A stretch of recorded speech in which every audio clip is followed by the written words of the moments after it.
This episode is brought to you by Marvel Studios Echo. All episodes streaming January 9th, only on Hulu and Disney+. Rated TV MALV. Viewer discretion advised. Maya Lopez has betrayed her mentor, the notorious Kingpin. Now on the run, she returns to her hometown to prepare for the biggest fight of her life. Don't miss Marvel Studios' hardest-hitting series yet. An epic 5-episode event. Marvel Studios Echo. All episodes streaming January 9th, only on Hulu and Disney+.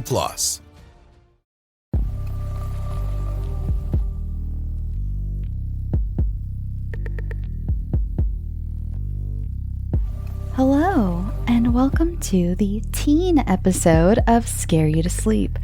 I'm your host, Shelby Scott. Before we begin, I just wanted to sneak in that tomorrow on Halloween Day, I will be doing a live stream at 2 p.m. Pacific Standard Time with the Gurin Brothers Hat Company over on Instagram. That's Goorin. I'll be reading my cursed hat story, and before that, I'll be doing a little Q&A about how I thought of the story and just A-ing some Q's. And I was also so graciously invited by my friend Andy to participate in the Let's Not Meet Halloween live stream on Twitch tomorrow at 7 p.m. Pacific Standard Time. I'll be hanging out in the chat, so come say hi. There's going to be other guests. I actually don't know who the other guests are yet. I know that I'll be the second story in the lineup. And so I'm going to be just as surprised as you are. So come say hi to Andy and me and the other people. It'll be fun. I had so much fun last time on the live stream. It's so much fun getting to kind of casually talk to all of you. It's great.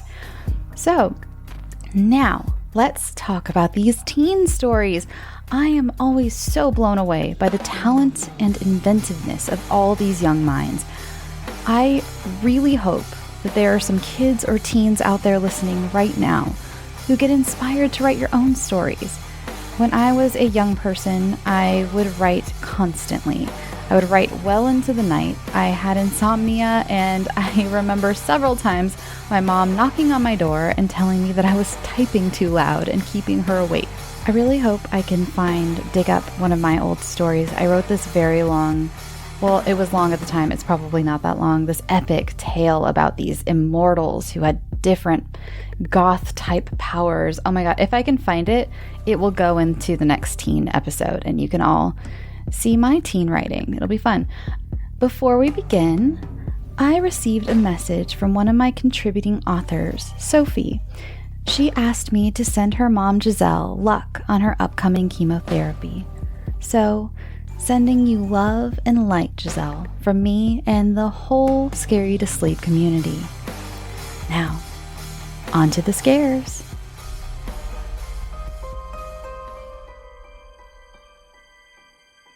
What the Actress Hid in the Mist by Ava. New England, 1982. The hotel was called the New England. It was time-worn now. It stood on a patch of hilly ground. It was begging for guests these days. One of these, this autumn, would be a young actress called May Gardner. Who wouldn't notice her? Her fine tan-colored hair gently covered her shoulders. Today, she wore her best shoulder-padded jacket. She wanted to look her best. She would be playing the role of a great 1950s movie star. She was deep in thought about the filming ahead when a breeze brushed past her from behind. The feeling of another presence. She turned around and there was only the autumn mist sweeping in and over the New England woodland. Walking up to the hotel's main door, she saw the handwritten sign, "Cast and crew report to second AD. Enter through the parking lot to the left." She walked around the hotel and noticed what she hadn't before, the hotel's swing park.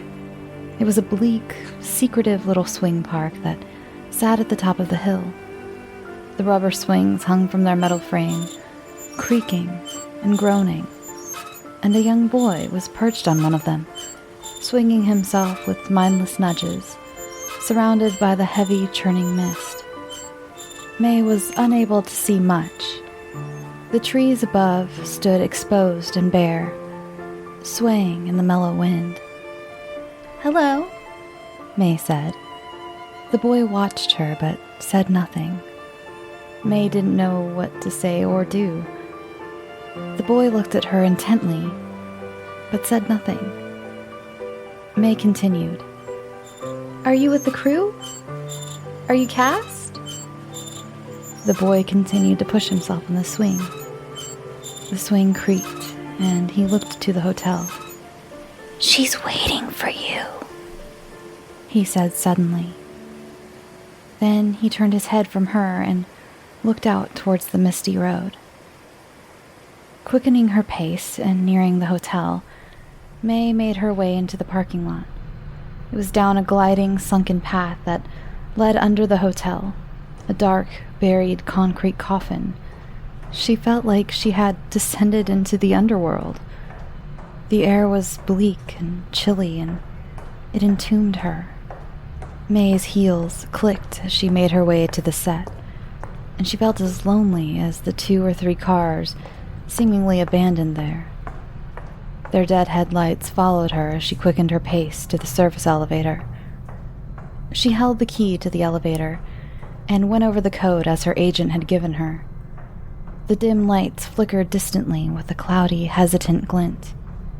May looked up momentarily at the blinking lights in the ceiling, which was a claustrophobic blanket covering her. Suddenly, she stopped and looked into the corners of the gloom. She could swear she saw a small figure standing there. The shape was thick against the darkness and looked somber. She couldn't see clearly. Had the boy followed her? May? She turned at the male voice. Martin Gold was jogging lightly towards her. Before replying to Martin, she turned back to the shadows. The little figure was gone. Oh, Martin, hi. The two hugged, kissed on both cheeks. I thought you were the little boy. She tried to laugh. Little boy? Martin looked quizzical. May looked to where the figure had been. Nothing, she said. In the hotel foyer, the cameras had been set up, looming over the set. The crew waited disinterestedly. The other cast players were also there, eager to meet both their leading lady and the famous star she was playing. Taking her by the elbow, Martin smiled enthusiastically. Angela's dressing room is this way. She wants to meet you. Shouldn't I settle in first? Angela wants to meet you. She's seen my test footage, right? Martin nodded. Of course. And she thought you were perfect. Here we are. Inside the dressing room, Angela Forbes sat in her chair. Her coiled, tinted hair was tight in a style that was still very 1950s. It framed her mask-like face. Angela's face was always drawing attention, even now in her 70s. Not in a good way, yet not bad either. There was always something about Angela Forbes. Her face was giving nothing away. May stepped in. The cramped dressing table sat furtively against the brick walls of the makeshift dressing room. Pivoting the chair to the side, May sat down.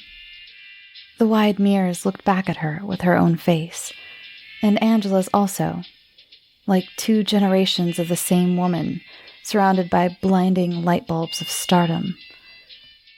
Angela's imaginative eyes glistened suspiciously as she placed 2 framed photographs on the dressing table. They were of herself in her 1950s heyday, all glamorous makeup and smoky backgrounds. Now Angela smiled at May. Oh, my dear, you must be May. Where have you been? I've just arrived. There was a hold-up on the way here. The roads are very misty. Yes, they can be. Angela kept smiling. May watched the icon smile. She had been watching Angela Forbes for months now. All her back catalog of movies from her heyday, her early entry into Hollywood before the awards and endorsements, even a rarely seen piece of footage of a theatrical rehearsal for an off-Broadway play when Angela had been only 19. May looked at the photos on the dressing table and realized she did not know this woman at all. There was a young boy in the swing park. Angela's voice was unsure. A young boy? Her face dropped and then, just as quickly, found itself again. Surely not. The hotel's closed for filming. May had a sinking feeling, but only said, He must be cast. Yes, an extra. There were children here in 1952. Angela's face was as still as dead light. May couldn't, suddenly, look at the actress's face. Instead, she said to the reflection, He said you were waiting for me. He said I was waiting for you? Well, he said she's waiting for you. Angela changed the subject. What do you want to know about me? You're playing me, after all. What was it like filming here in 1952? May asked, but she kept thinking of the boy and of the look in Angela's eyes now. It was a stressful time. I had given up so much for my career. Your marriage had just ended. Yes. You were both very quiet about why. And, of course, Jim died only months after the divorce, in 53. Now suddenly, Angela shut May out, ending the conversation in a rush. We will do more of this later. The uncomfortable feeling that had grown told May now was the time to leave. Thanks again, and Angela had turned her back on May. Thanks. Opening the dressing room door, May thought, what was that about? She stepped onto the floor of the foyer, and she suddenly stood stock still, confused. She couldn't help but notice something was different.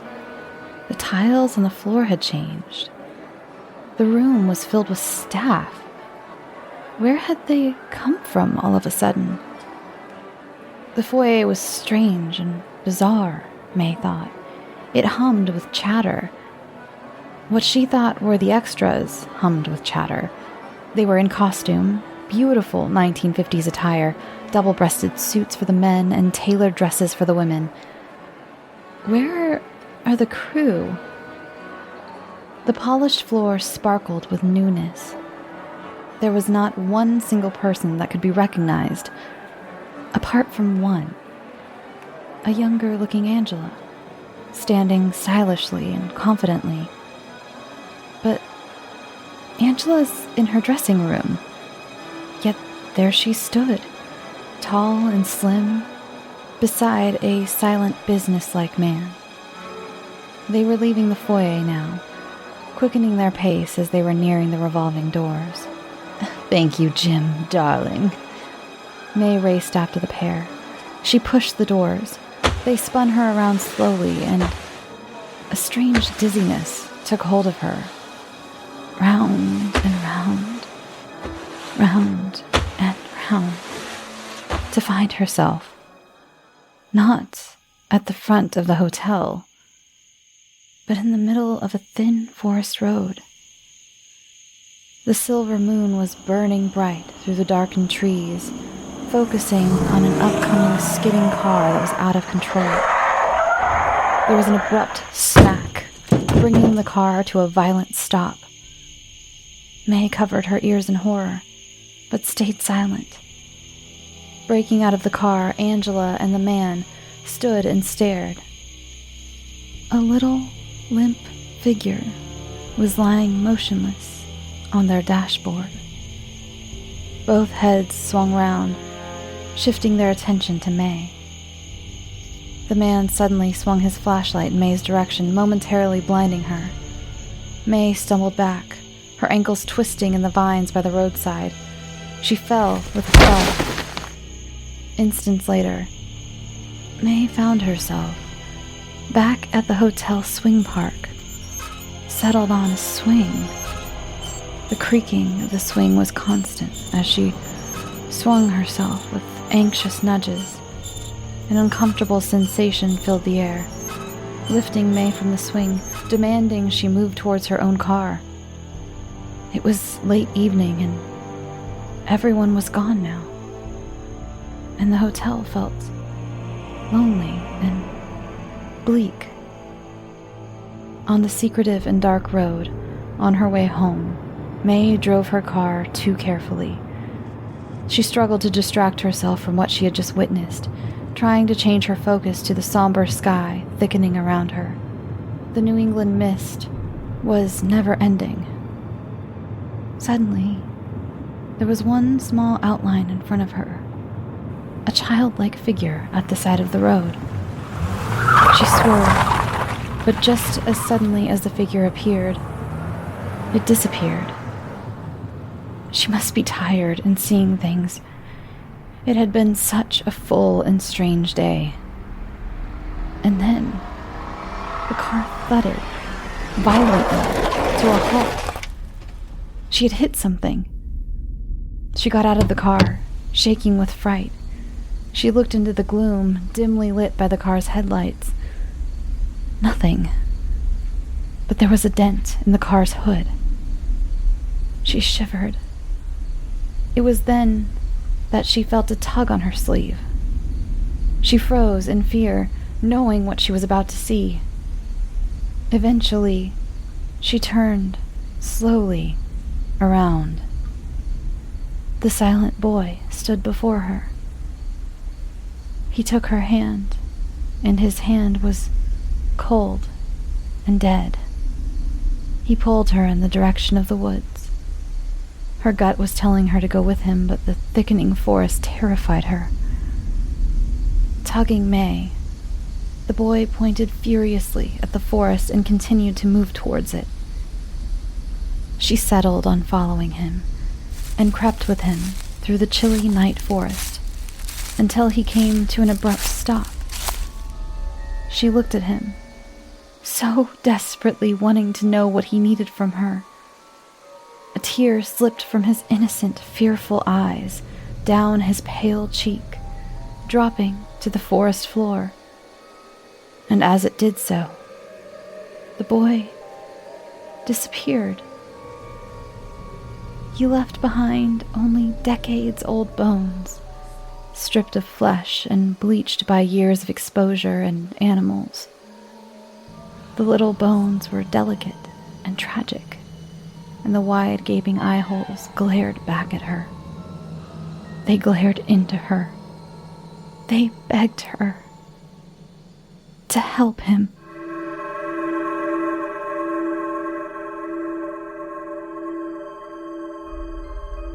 This is She's in London by 13-year-old JaiAniyah Ward.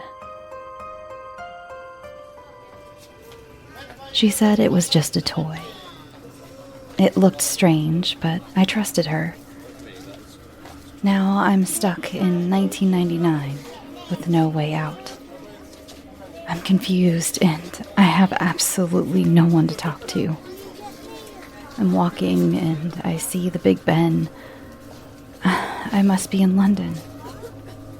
I'm really mad as I walk down the street of London.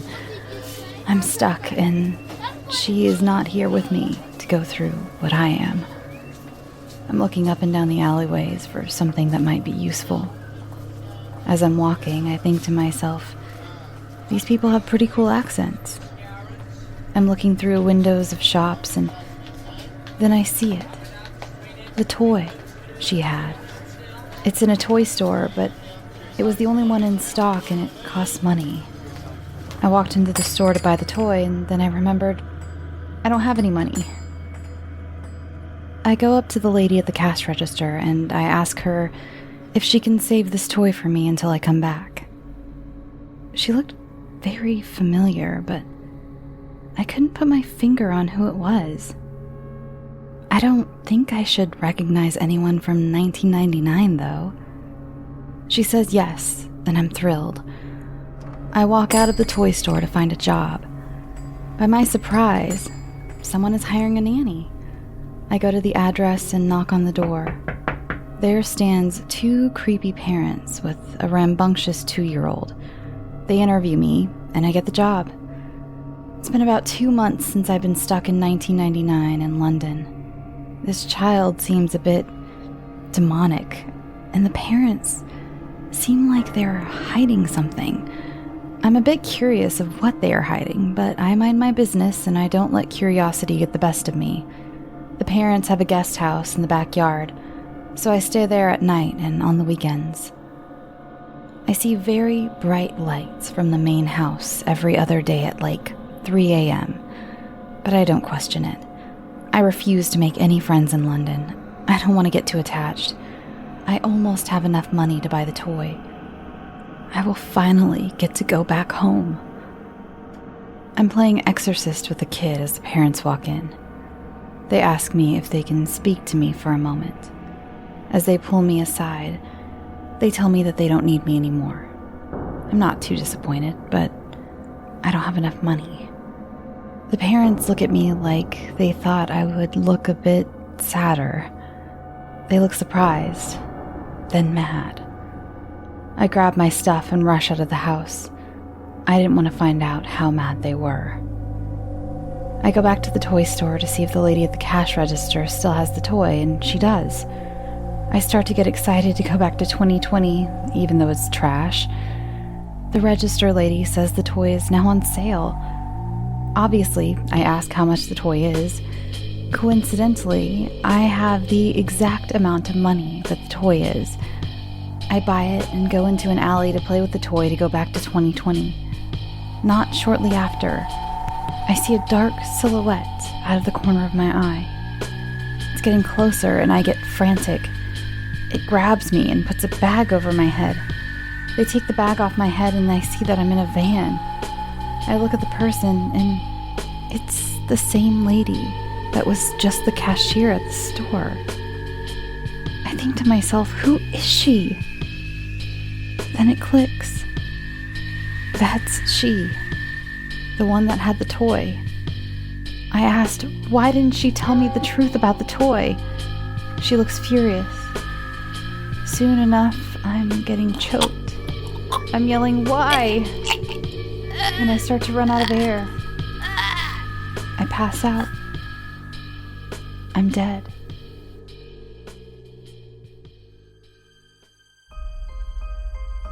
This next story is by Luna, age 15, and it's called Don't Trust Strangers. The cold breeze of summer brushes past my bike fiercely, sending a chill down my back. I ride faster, trying to warm up. My legs begin to be tired, so I stop at an ice cream shop, leaving my bike right outside. I get a soda, and when I come back out, the tires are slashed. My heart drops, and I realize I don't know how I'll get home. I can't walk. A guy looks at me through the window of his truck. He frowns exaggeratedly. Do you need a ride? I really don't like his vibe. No, it's okay. But he looks offended. All right, well, your loss. Excuse me? I suddenly feel weird and taken aback by his pushy demeanor. Well, how are you going to get home? Sir, that's none of your business. He looks at me, eyes glassy, but not teary-eyed. It makes me feel guilty. Fine. Good. I'm just trying to help you. He smiles, though it doesn't make it easier. I get in the truck and he has to move a big duffel from under the passenger seat so I can sit. Are you, going on a trip, sir? Yeah. He drives quickly, gripping tightly to the wheel, wearing gloves, though it's a summer day. I try to relax because this really isn't a big deal. This just goes to show how nice this guy is. But soon, that changes. "Sit down and don't say anything," he says angrily, suddenly switching to a different persona. The flashing red, white, and blue lights flash as he sighs heavily, rolling down his window. "Sir, there appears to be blood dripping from the rear of your truck," the officer says.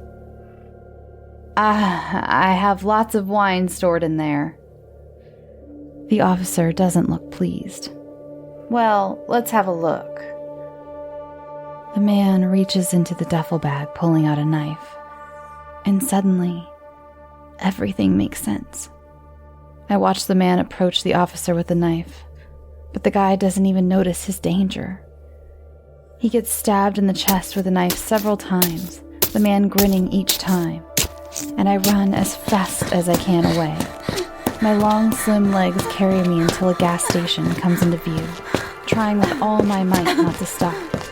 His truck's still behind me.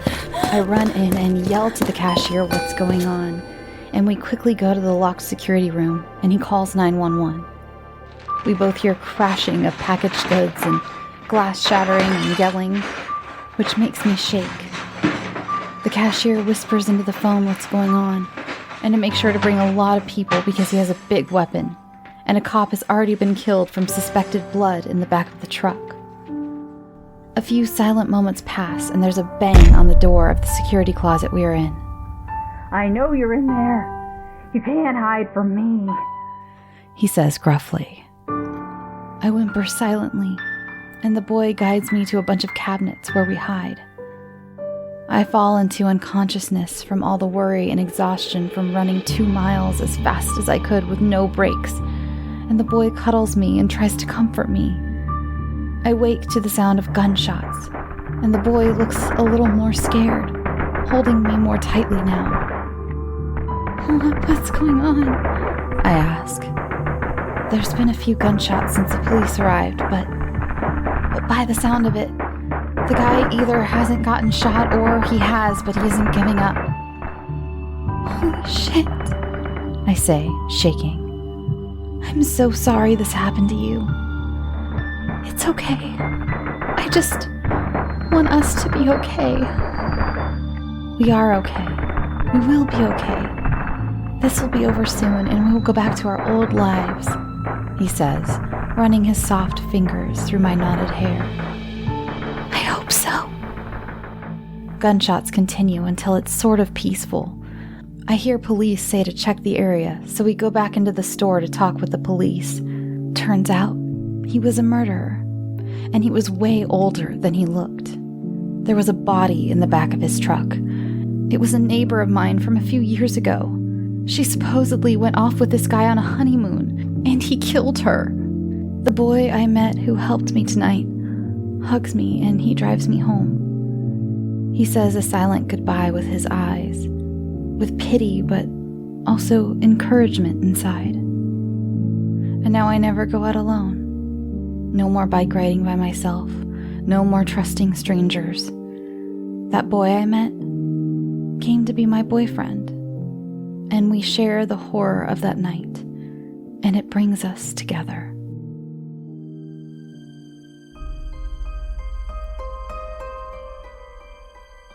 Hey there, it's the new year. You've got mood boards and resolutions, and work is back in full swing, and you don't need any extra stress in your life. And Factor's ready-to-eat meal delivery takes the stress out of meal planning and sets you up for success in the new year. Skip the grocery stores, prep work, and cooking fatigue. Instead, get chef-crafted, dietitian-approved meals delivered right to your door, with over 35 meals to choose from per week, including options like keto, calorie smart, vegan plus veggie, and more. Plus over 55 weekly add-ons. You'll have a ton of nutritious and flavorful options to kickstart your resolutions. Forget frantic lunch preps and rush dinners. Factor's 2-minute meals are your secret weapon in the new year. Fuel up fast with restaurant-quality meals, all delivered right to your door. Factor now offers loads of snack options like breakfast, smoothies, juices, snacks, and more to keep me going no matter what's on the schedule. Skip the overpriced takeout trap.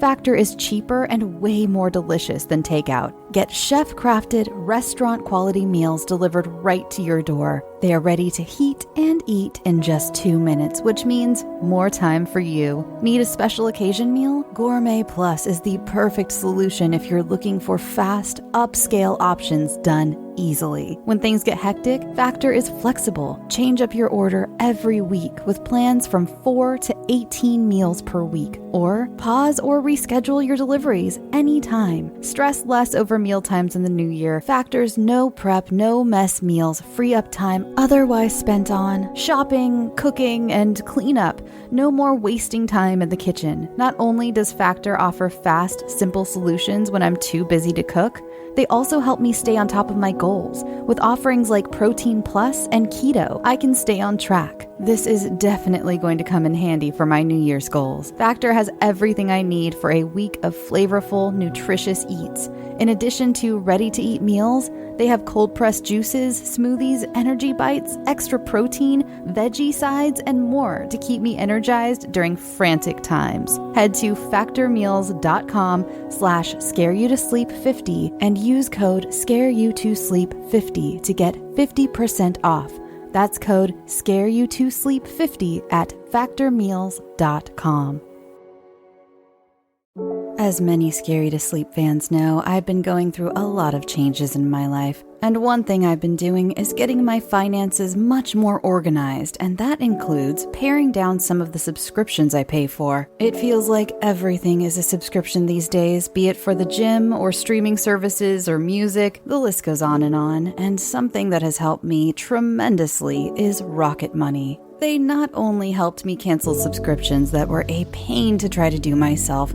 Have you ever tried to deal with some of these companies directly? It's just a headache. Rocket Money also alerts me when the subscriptions I did keep go up in price, giving me the ability to weigh my options and keep those little extras that add up oh so quickly in check. Rocket Money is a personal finance app that finds and cancels your unwanted subscriptions, monitors your spending, and helps lower your bills. I can see all of my subscriptions in one place, and if I see something I don't want, I can cancel it with a tap. I never have to get on the phone with customer service. Rocket Money has over 5 million users and has helped save its members an average of $720 a year with over 500 million in canceled subscriptions. Stop wasting money on things you don't use. Cancel your unwanted subscriptions by going to rocketmoney.com/scareyoutosleep. That's rocketmoney.com/scareyoutosleep.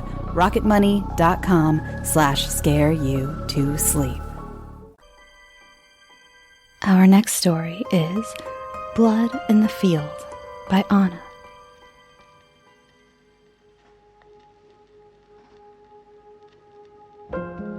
The love that asks no questions, the love that stands the test, that lays upon the altar, the dearest and the best.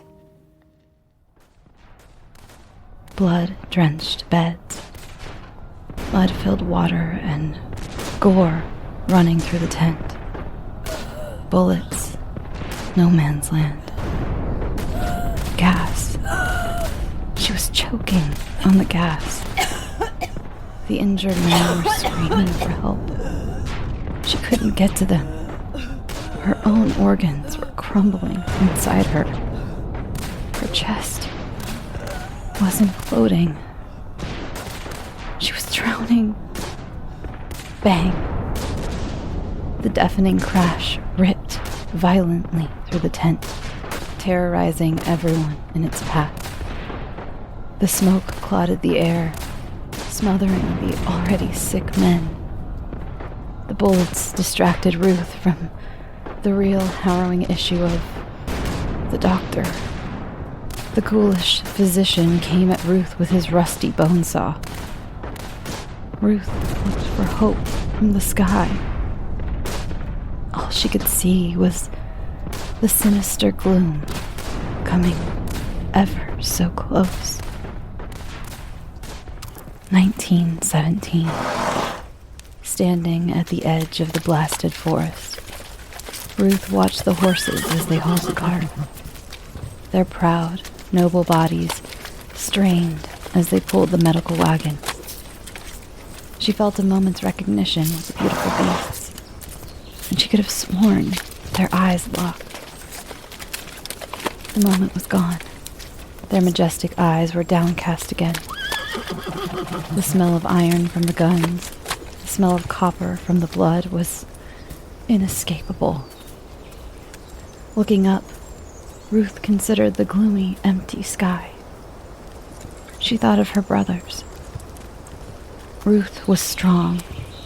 Her tall, long-limbed figure made its way across the campgrounds. Ruth was pushed to her limits. The men and the beasts were pushed beyond their limits. The murderous mud challenged men and beasts alike. The earth itself was proving fateful for soldiers and animals in this war. She pushed her long hair out of her face, making it neat again. But now another cart had arrived, and in it, the wounded men called out. Their damaged bodies were as bruised as their souls, no doubt. One of them moaned, and he cried for his mother.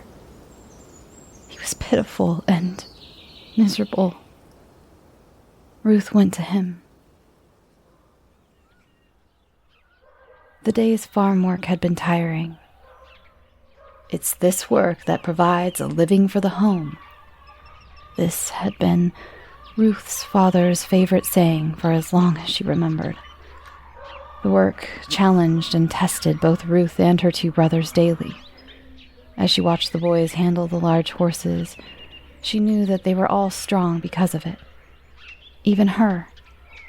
Especially her.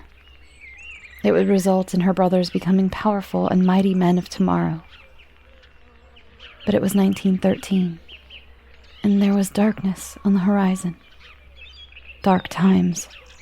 Everyone was ignoring what was happening outside the peace of lowland Scotland and the family farm, where it still felt like nothing could touch them.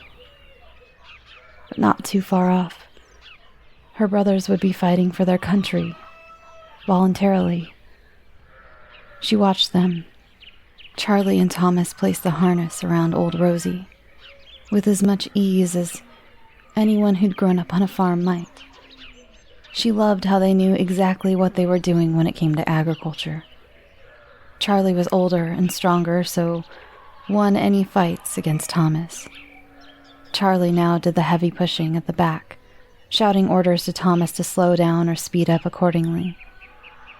While Thomas was the more gentle one, dealing with the horse, keeping her going and making sure she did a good job. From the kitchen window, Ruth went back to her dishes.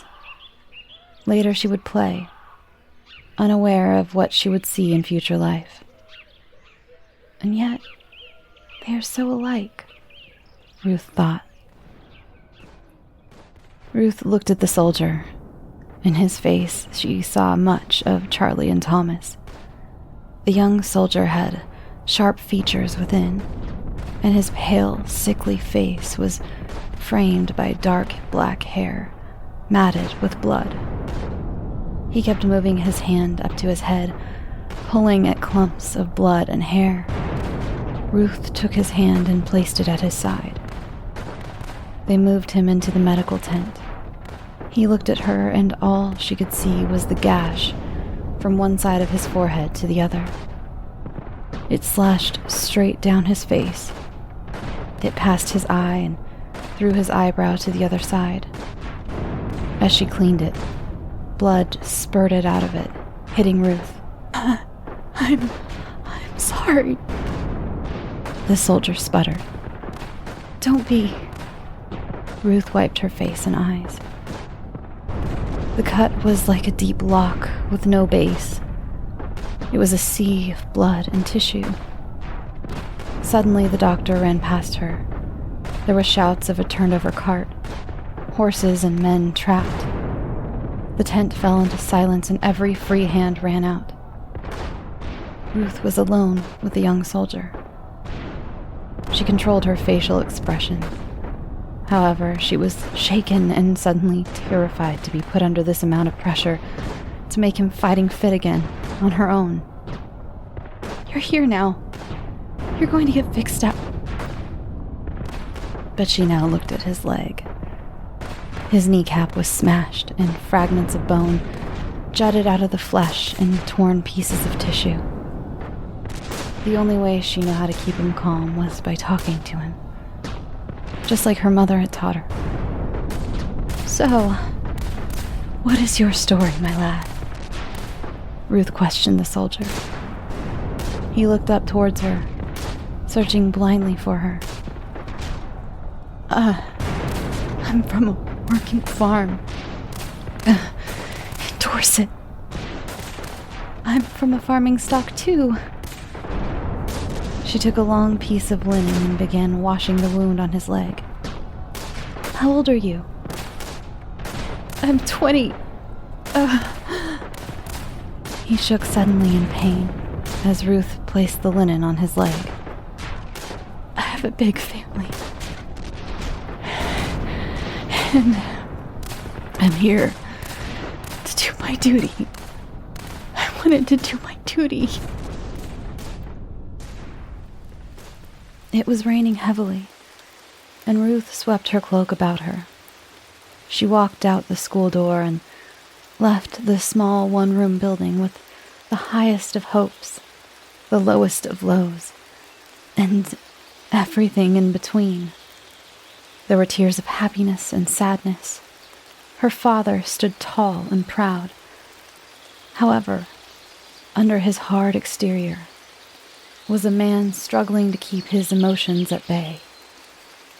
But Ruth saw in her father's eyes tears just ready to let go. Her mother took her face in her hands. "It's the thought of this wee girl going off and far away that worries him." Ruth then felt scared and very young. Her brothers had left for the war a couple of months ago. This made Ruth's departure a bigger event than it should be. Her parents looked at her with anxious eyes. Was she being disloyal to her parents by going? She wiped a tear away with the back of her hand. Ruth's crystal eyes gazed emptily out of the tent into the vast rolling sky, into no man's land. She hoped her brothers were safe. Taking out a clean handkerchief, she rinsed it, wiped the soldier's face. The wound was infected. It seeped yellow and green pus, and it stank. The previously handsome face was ruined beyond salvage. He stared towards the ceiling, hoping, perhaps, for some ease from the pain. However, nothing was going to solve this. His vision was wasted, Ruth realized as he glanced blindly up at her. The murky gash oozed green grunge. The smell of discharge was pungent, and it filled the air. His disfigured mouth gaped achingly. He spoke words that were senseless now. Ruth was supposed to help him. However, in this case, she could not. And no matter what she did, he was a lost cause. I was supposed to complete my duty and fight, he had said, over and over, for his country. The soldier reminded her of her brothers. It terrified her. Thinking of her brothers made Ruth feel sentimental and sad. How good her time was at home. How easy and simple life was then, when all she had to deal with was milking and meals. Her mother was a strong woman, and had always said that there was a dark world out there, and in the end, she had been right.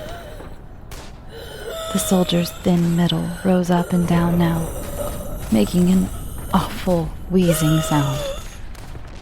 The sound of slowly giving up. His fearful eyes flickered, searching for hope. His clammy hand desperately grasped Ruth's. There was nothing more she could do. His grip grew limp, and his eyes became vacant. Eventually, his chest choked, and then stopped. He gazed, peaceful now, at the sky. Silence. Ruth then knew her work was over. She automatically felt regret. She thought of his family.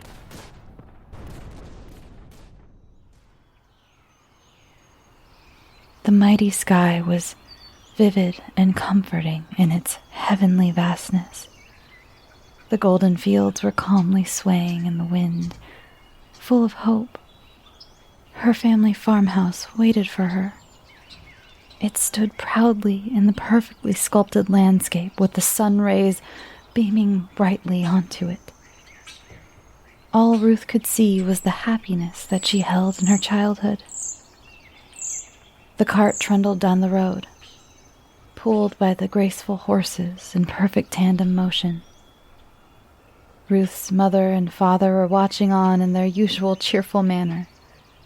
Even hard work was enjoyable. The light clouds then rolled by reassuringly. And in her sleep, for now, Ruth forgot about the horrors. And there's another country I've heard of long ago, most dear to them that love her, most great to them that know. We may not count her armies, we may not see her king. Her fortress is a faithful heart, her pride is suffering. This one is Fate by Mairi. She was left all alone with the one woman who cared for no one but herself. Just the sound of her aunt's voice made Maya's blood boil in rage. The house was eerily quiet. Crows cawed just outside, and early morning sunshine reluctantly streamed through the window. Maya locked herself in the attic, barricading the door with the junk, and slumped herself in the far corner of the room. From the outside, floorboards creaked. The doorknob slowly turned.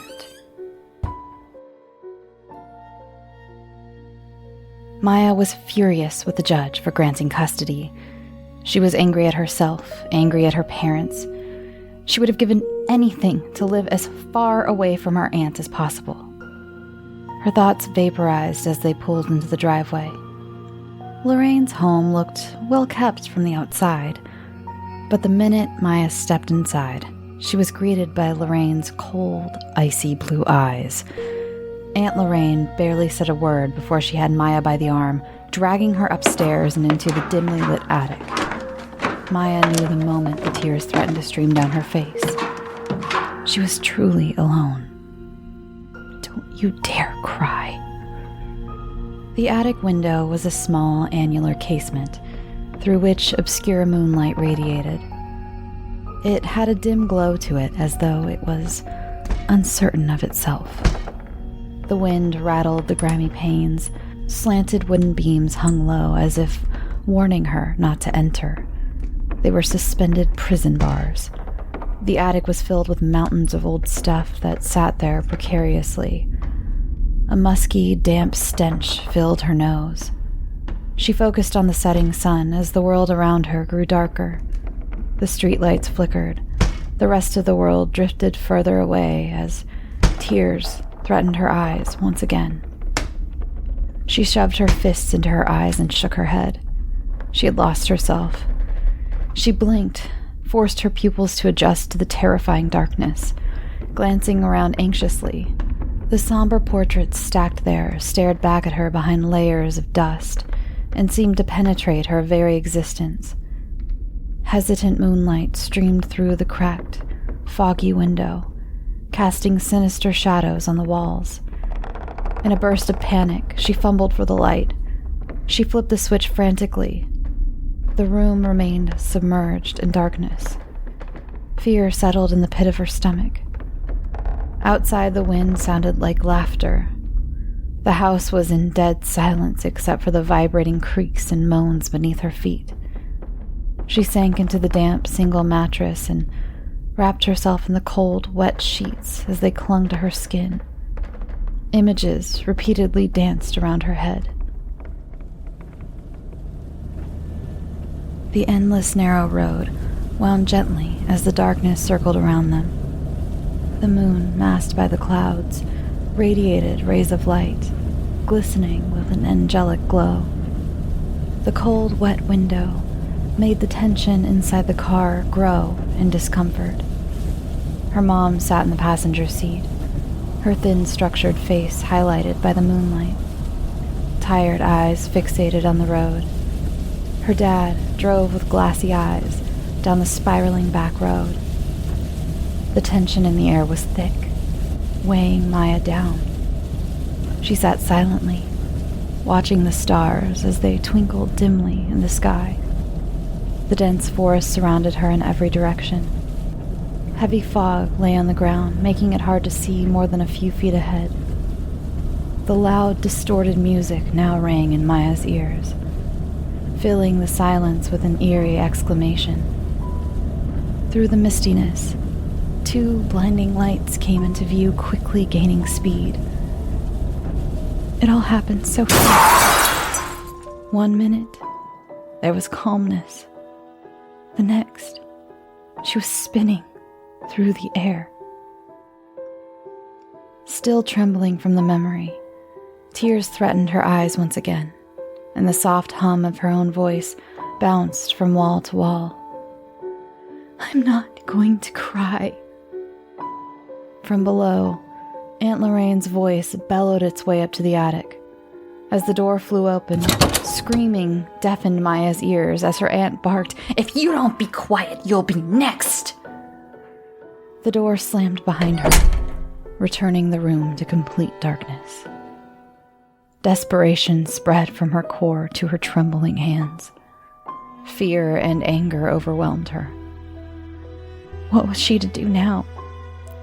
What did her aunt mean by "you'll be next"? She thought back to her aunt's emotionless face. She had to leave. Hurriedly, she made her way around the attic junk, avoiding the creaks of the floorboard.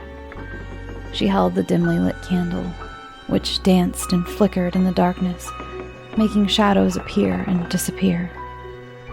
A creak, a murmur.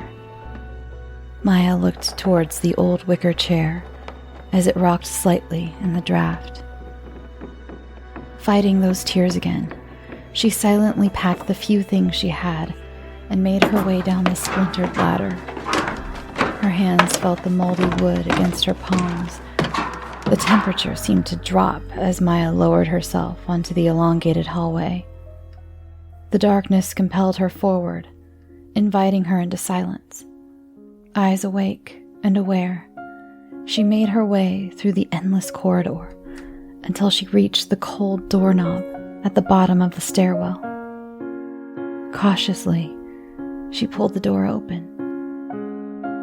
The dark, shadowed garden came into sight. The moonlight shone through the trees and glowed with innocent beauty. The clear sky unveiled all the stars twinkling in their newfound freedom. She ran now, the sting of cold air in her lungs. For the first time since the accident, she was calm. From behind her, she heard a brief siren. Blue lights filled her vision. On the surface, the police department seemed tranquil. But as she looked closer, she saw people restlessly moving up and down the room. The seats were all identical, rows and rows of blue chairs audienced the police. The rough material rubbed against her skin, irritating her bare thighs. Seconds were magnified by the ticks of the clock above her head as she awaited her aunt's arrival. Tears stung her eyes. Finally, she let them fall. She sunk deeper into the soft humming of her own crying. She was going back with her aunt to the life she so desperately had tried to escape. This next story is Catabasis tartaris by Adam. The gunky green trailer was tucked behind a crop of trees, hidden away from society. Little Stu wasn't supposed to know it was there, but he had known for a long time. It was over the hill, behind the family trailer, and even knowing it was there, you couldn't find it from standing on top of the hill. Standing on his tiptoes, Stu looked in through the grimy window. The small, messy kitchen was full of vats and beakers, tanks and tubs, some big, some small, but all very grimy and dirty. One of them had been thrown over the kitchen sink tap and had coiled itself round it the way superglue sticks to your hands just when you don't want it to. The vials were crammed full of hydrochloric acid and sodium hydroxide. The noxious odors required a well-ventilated face apparatus, and that was well-worn, hanging from a rusty nail, hastily put up there. The med kit was small, sitting on the window ledge, unused as yet.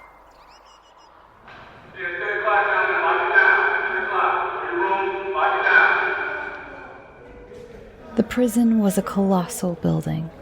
It was like the stonework was eyeballing the prisoners inside. Stu's bright blue eyes looked around as he walked into his new job. He hungrily scrutinized it all.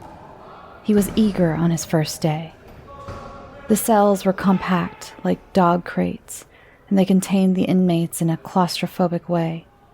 The high window ceiling lingered gloomily overhead, blanketing the prisoners as if the gods of Olympus were looking down on civilization from above. Stu walked up the iron stairs and looked up at the cobalt sky that was visible from through that ceiling window high-windowed. The clouds passed slowly over, and the light disappeared for a moment, like a life over. Standing at the top was an old corrections officer. He greeted Stu, saying, "You must be Stu Kendall." "Sure am," Stu replied. Jim Pope." "Nice to meet you," said Stu. The older man seemed friendly. He was balding and had a well-kept mustache. Stu noticed his tidy uniform, but he was overweight and wheezing slightly as they walked up the next set of stairs. The walls ricocheted sound, bouncing back the conversations of the prisoners. The dim, gateway-like doors were sealed shut and locked out the outside world with a clang. Pope opened the door to the staff changing room, nodding to Stu. His polished black boots squeaked cleanly on the changing room floor as he showed Stu around. Stu went to his locker, opened it, and hung up his jacket. He looked at himself in the small mirror hanging inside the door of the locker. His hair was neatly cropped, and his uniform was tidy. He felt proud wearing it. At the bang, little Stu woke with a start. He had fallen out of bed and was on the floor, his Barney PJs twisted around him.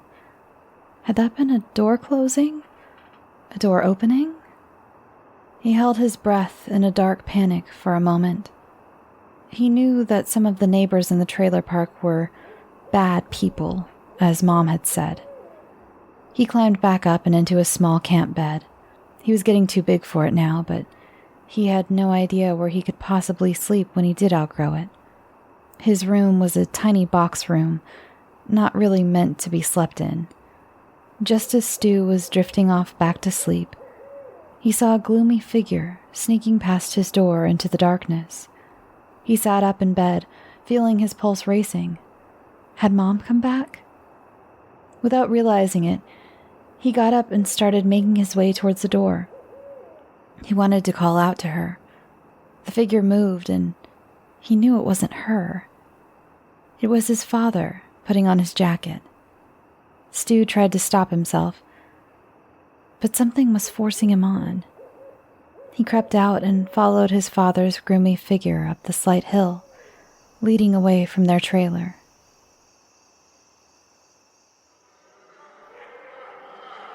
Jim Pope and Stu Kenville walked slowly past the cells. Stu was anticipating something. His constant awareness was meticulous. His baton was solid and ready. Like him, it was geared up for something. But instead, it was just an old man, perched on a bench in his cell. He was reading The Adventures of Achilles. Pope urged Stu on. Walking out onto the terrace again, Stu thought the guards looked complacent as they clinked and clanked their way along the corridor. Following Pope, Stu glanced up at the inmates one by one. Finally, on the second-last cell on floor 1, he was introduced to Werner. Pope picked up his large steel baton and whacked the bars. The noise clanged and scattered through the prison, as if there was a monster lurking in the depths of Tartarus. Within seconds, a skull face emerged from the murky depths of the cell. The smooth, bald dome was deeply tattooed, and Stu thought it symbolized the creature's true nature. Like Kronos' son, his eyes were black, dim holes, like the endless expanse of space. Stu hid his fear, but felt the motivated evil that burned furiously inside those eyes, like fire burning in pure oxygen. "Yes?" asked Brown. "You have a visitor," Pope stated. "I don't want to see him," said Brown. "You sure? Last chance." He waited. "As your lawyer, he's the only person in the whole stinking world who gives a crap about you," Pope said. Brown gave a low growl. He turned his back on them. Stu's so-called family home. This was a different trailer. This trailer had 3 small hole-like windows. They scowled out of the side of the house like Cerberus, seeking revenge on Hades. The grass around the trailer was dying, yellowing in discoloration. A filthy sofa lay outside, abandoned and rejected and forgotten. Inside, the couch had once been a milky shade of white. She had kept it spotless back then.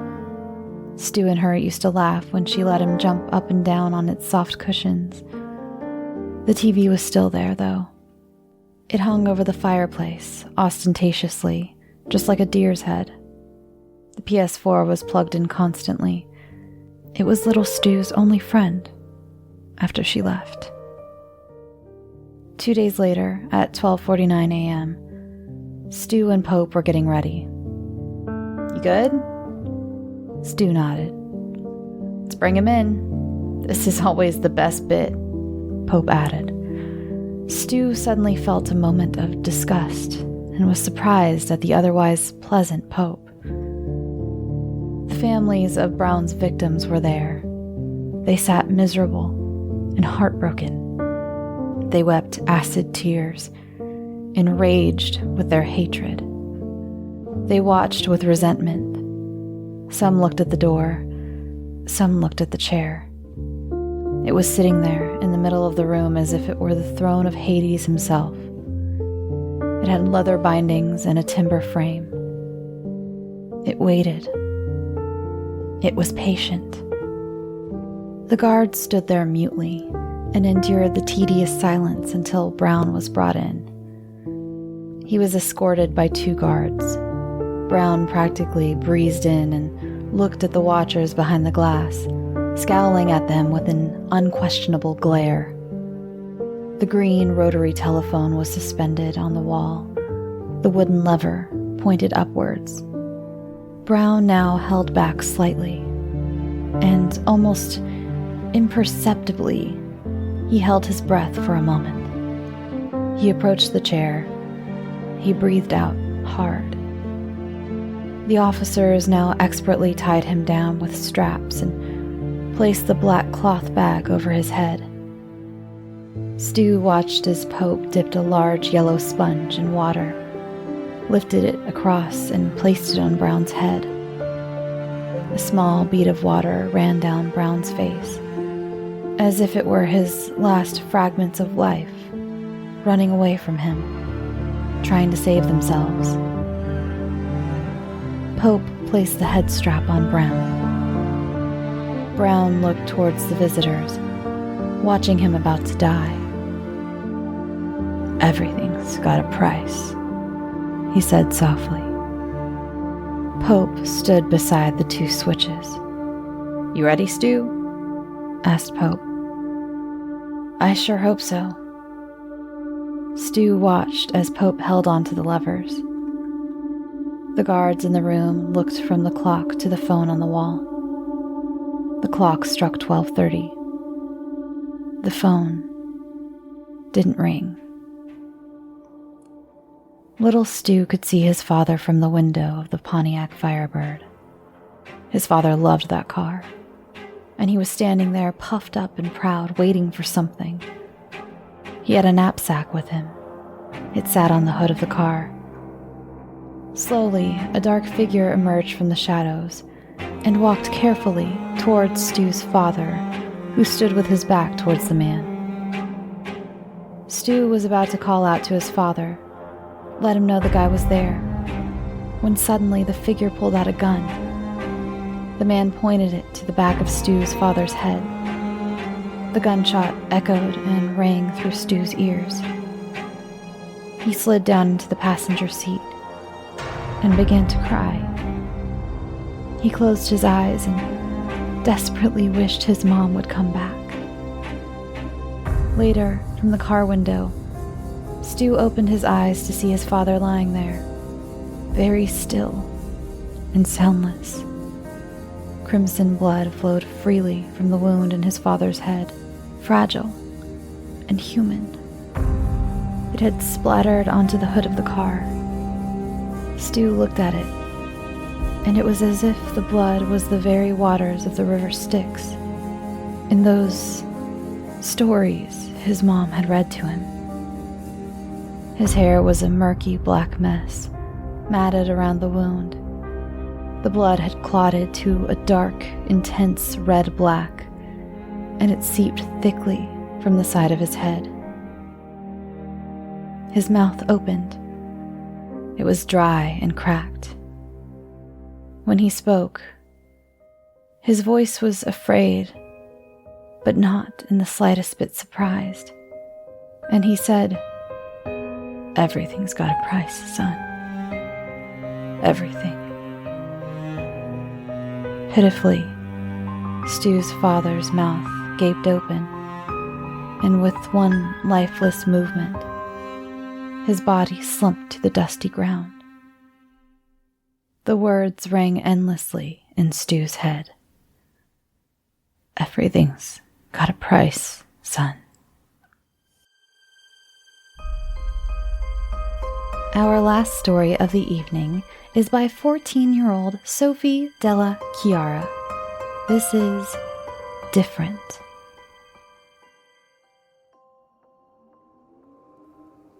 The bed was too warm for her.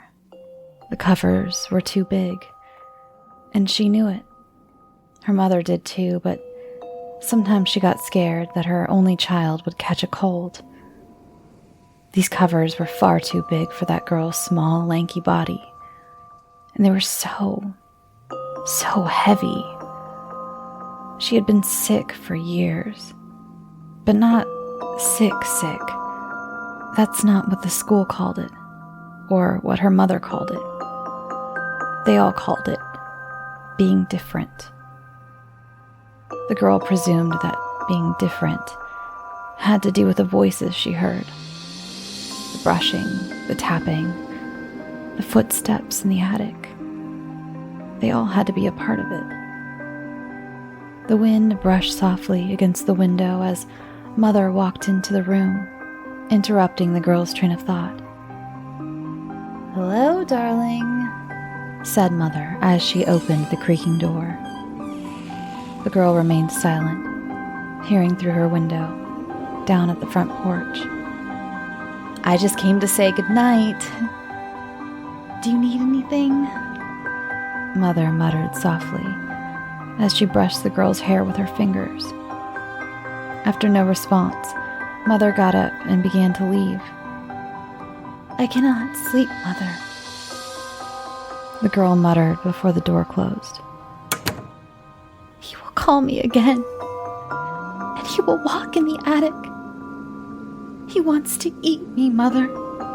The monster will get me tonight, I just know it," she mumbled in silent panic, whispering as though someone were listening to their conversation. "I know. Don't worry, honey. You took the medicine, so the monster won't come today," her mother interrupted swiftly. "It'll be fine, okay? Good night, Connie." Mother smiled as she closed the door. The girl tried to sleep, but she knew what would happen. Although this was a new medicine for her, being different, and it was supposed to stop the monster from coming, she had seen it before, and had also talked to it, although it never answered. The hours passed, and to Mother's surprise, the girl didn't get up to retrieve her, to curl up in her bed, afraid. The night went on, as the pale moonlight flooded the girl's blood-stained bed, where a giant, shadowy creature feasted.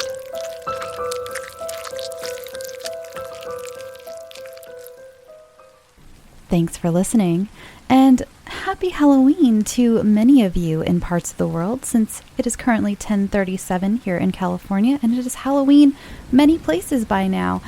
All right, well, thank you to all of my authors. Thank you to the adults in your life who gave you permission to be on the show, and for encouraging you. Thank you for encouraging these young minds to be so creative. We left off with a gross bang, and that was amazing. All right, I hope to see you all next year, and happy Halloween, everyone. Check out my 2 live streams tomorrow. That's Gurin Brothers on Instagram at 2 p.m. I'll be answering some questions and reading my cursed hat story. And at 7 p.m., I will be on the Let's Not Meet Twitch stream, and I'm so excited. See you there. Go get some sleep. Sweet dreams.